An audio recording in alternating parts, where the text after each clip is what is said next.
시청자 여러분 안녕하십니까? 만물이 깨어난다는 절기인 경칩인 오늘 경북 동해안 지역은 구름 많고 포근하겠습니다. 오늘 아침 최저기온은 울진이 영하 2도, 경주 0도, 영덕 1도, 포항 3도를 기록했고 낮 기온은 6에서 8도가 예상됩니다.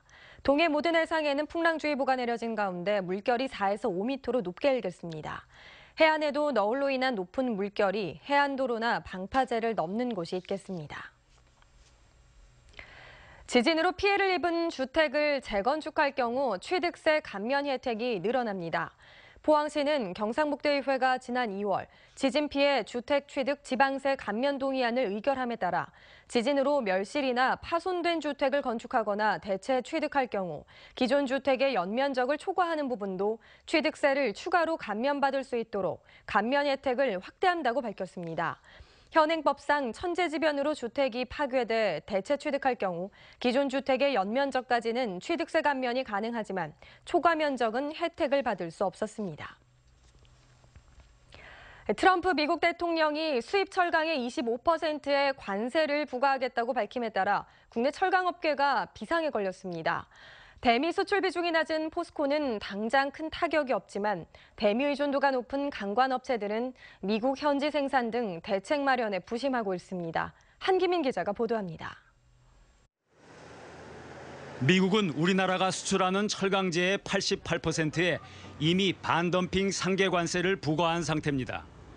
따라서 트럼프가 공언한 관세가 확정될 경우 여기에 25%가 추가로 부과됩니다. 포스코의 경우 내년과 열연 강판에 이미 60%의 관세를 내고 있어서 25%를 더하면 관세가 90% 안팎에 이르고 현대제철은 최종적으로 63%의 관세를 부담해야 합니다. 하지만 이들 업체들은 일찌감치 수출 시장을 다른 지역으로 다변화해 대미 수출 비중이 3% 미만입니다. 이에 따라 당장 큰 타격은 없지만 장기적인 철강 수요 변화에 대비하고 있습니다. 미국 내 자동차, 가전 등 철강 수요 산업에도 적지 않은 영향을 줄 수 있으므로 이러한 점을 주 정부와 수요업체에 적극 전달해서 미국 법인에서 생산되는 제품에 대해서는 예외 규정을 적용받을 수 있도록 노력해 나갈 계획입니다. 문제는 강관업체들입니다. 원유와 셰일가스 채취에 쓰이는 유정용 강관이나 송유관 수요가 미국에 집중돼 있어 대미 수출 비중이 거의 절대적이기 때문입니다.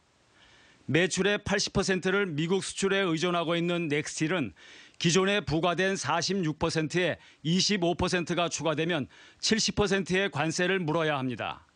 지난해 대미 수출 비중이 70%를 넘은 세아제강도 관세 폭탄이 현실화될 경우 사실상 수출길이 막히게 됩니다. 이에 따라 넥스틸은 미국의 공장 설립을 추진하고 있고 세아제강은 미국 생산법인을 보강하는 등 대응책 마련에 부심하고 있습니다. 관광업체들은 국내에 있는 생산기지를 미국에 옮겨서 생산량을 넓힘으로써 관세 위기를 돌파할 계획을 모색하고 있는 것으로 알고 있습니다. 미국의 이번 관세 부과가 최종 확정될 경우 철강업체의 피해는 다른 산업에도 연쇄적으로 파급될 전망이어서 지진으로 가뜩이나 침체된 지역 경제에도 나쁜 영향을 미칠 것으로 보입니다. MBC 뉴스 한기민입니다. 네, 이상으로 MBC 뉴스를 마칩니다. 시청해주신 여러분 고맙습니다.